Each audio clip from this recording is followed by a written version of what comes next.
السلام عليكم، اخباركم ايه؟ يا رب تكونوا بخير، كل سنه وانتم طيبين. هنعمل اجمل حاجه في العيد، في حاجه العيد كلها، الغريبه الجميله الحلوه قوي قوي قوي دي. يعني اللي هي يتقال عليها اي نعم يا غريبه، ما يتقالهاش حاجه تانية. شوفوا الجمال، بسم الله ما شاء الله ولا قوه الا بالله.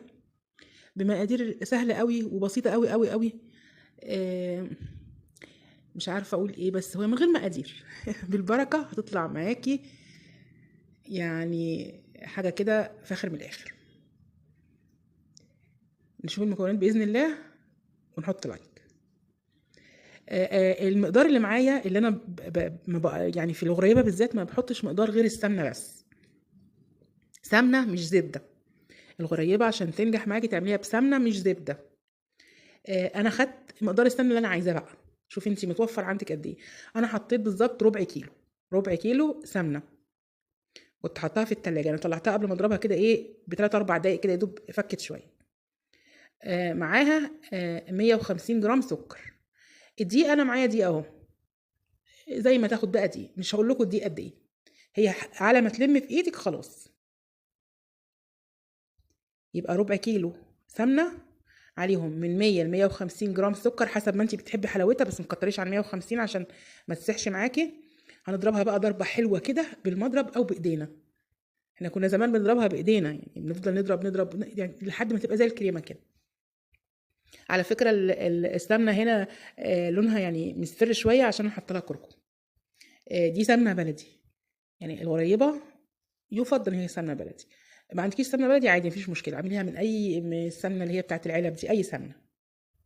بس هي هتنجح معاكي بالسمنه مش بالزبده. هقعد اضرب فيها حبه كده محترمين لحد ما تبقى لونها يفتح. حط بقى الدقيق حبه بحبه لحد ما تلم في ايدك وتلاقيها ما بتلزقش بايدك، بس انت طول ما انت بتعجني بايدك هتلاقيها بتلزق. فانت تشوفيها بالايد التانية اللي هي مش بتعجني بيها، لحد ما تعمليها بايدك ان اللي هي ناشفه. تبص تلاقيها لما في ايدك ما بتلزقش، ولما كده تمام كده مية مية. لو عايزين مقادير تانية، في كوبايتين سمنة، كوباية سكر، 3 كوبايات دقيق. بس انا الغريبة الحاجة الوحيدة اللي بحبها بالبركة تطلع مظبوطة معايا. حسب ما تلم في ايدي خلاص، ما بعيرش الدقيق بتاعها. اعاير السمنة واعاير السكر، انما الدقيق لا. هقلبها كده الاول بصابعي، وبعدين اقعد بقى ايه اعمل فيها بايدي. ما تخافيش، دي كل ما هتعجني فيها تلميها كده، كل ما تلمي فيها تنعم اكتر. مش الدم اصلا ما فيهاش سوائل. عشان بقى اتاكد ان هي كده تمام، بغسل ايدي وانشفها واروح بقى عامله بايدي بقى. لازم تبقى ايدي ناشفه. طول ما ايدي كان فيها العجين هتلزق. شوفوا هي جميله ما شاء الله، خلعه من ايدي مش مشققه. ما شاء الله عليها اهي. لو لقيتوها ملزقه في ايديكم روح مزوده حبه دي حبه الدقيق اللي بتزوديهم دول ايه بالمعلقه.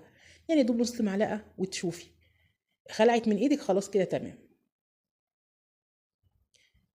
انا كورتها كلها، بكورها حتت صغننه. وما يعني ايه ما بفردهاش، بخليها زي الكور زي الليمون كده صغنن. زي الليمون الصغنن بالظبط. هي على ما تخش الفرن بتاخد وضعها وبتفرد لوحدها. وخليها صغننه صغننه عن الليمونه. كور كده بتبقى يعني ايه اكبر من البليه شويه. ما تستغربوش ان هي تبقى صغننه قوي كده، لا. بتبقى بعد ما تستوي بتبقى شكلها في منتهى الجمال. انا معايا فول سوداني وزبيب. هي المفروض مكسرات، ما ينفعش الزبيب عشان الزبيب ممكن يتحرق، بس انا ايه كان نفسي في الزبيب فنقيت لها كام واحده لونهم فاتح عشان لسه تخش الفرن وتغمق. والفوليه ما تحطيهاش نايمه، حطيها واقفه. ما تستغربيش الشكل، بعد ما تطلع من الفرن هتبص تلاقيها هي خدت وضعها وخدت شكلها وتمام. قبل ما تعمليها كلها اعملي واحده بس ودخليها الفرن على درجه حراره ما بين 125 ل 140، مش اكتر من كده، على الرف اللي في النص. لو ساحت معاكي زوديها نص معلقه دقيق، معلقه بالكتير بس كده. كانت مظبوطه خالص. بس انا بسم الله ما شاء الله لا قوه الا بالله ما جربتش، لان انا عارفه هي بتبان بالايدي كده بتبان. الفرن حسب النار بتاعته، نار هاديه قوي. انا كنت عاملاه ظبطاه على 130. الرف اللي في النص ما بتاخدش ما بين 10 ل 12 دقيقه. ما تلونش، يا دوب تحت يبقى لونها ذهبي فاتح قوي قوي قوي، خفيف قوي قوي. شوفوا لما طلعت ظبطت بقى. هي فردت نفسها. انما لو انت فردتيها من الاول هت هتعمل معاكي اشكال مش كويسه، تفرد زياده يعني. هي كده ريحت وخدت وضعها. والزبيب عشان انا حطيته فاتح، فخد لون بسيط كده حلو. بس هو الزبيب اما بيخش الفرن بينشف، انما انا بقى كان نفسي فيه اعمل ايه. عملت كام واحده كده بزبيب. شوفوا شكلها جميل جميل، ولازم تبقى فيه تخلي مسافات عشان هي بتفرد شويه، لازم تخلي مسافات. هي كده مستويه يا جماعه، خلاص ده طلعت من الفرن. هتبرد هحطها في علبة، ونحافظ بقى عليها كده ايه يعني زي البيبي الصغنن كده، بالراحة كده، ان هي بتبقى دايبة دوب مش معقول. شوفوا اللون ما بتاخدش لون، بيبقى لون خفيف قوي قوي قوي من تحت.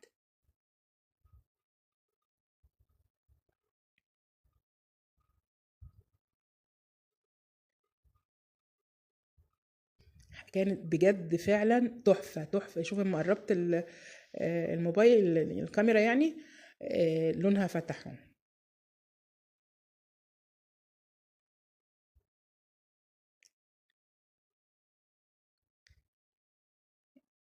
اي حد خد منها واحدة يعني كان مغرم بيها قوي. هشة وناعمة جدا جدا. وهشة بقى يعني في قريبة تلاقيها ناعمة انما مش هشة، لا دي هشة. هشة عشان ضربتها كفاية بالمضرب. كل ما تضربيها حتى بايدك تديكي هشاشان اكتر يعني، وتطلع مظبوطة بالسمنة. انما بالزبدة هتلاقي فيها يعني ايه نسبة نشفان كده شوية، لان الزبدة فيها مية، نسبة مية يعني. حطيتها في العلبة مع الكحك. هو انا بطلع الطبق ده زي ما هو كده، ناكل منه على طول، ما نقعدش بقى. هي علبة طويلة كده حلو يعني يا جماعة. هي دي خدت حوالي 300 جرام او 350 جرام دقيق. شوفوا بسم الله ما شاء الله عمل كمية قد ايه. وفي كمان في طبق تاني صغير شوية.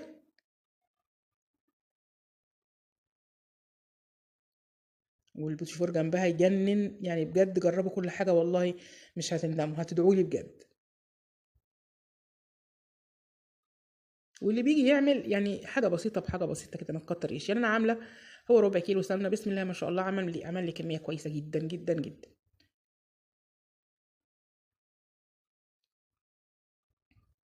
البيتي فور انا عامله نص كيلو.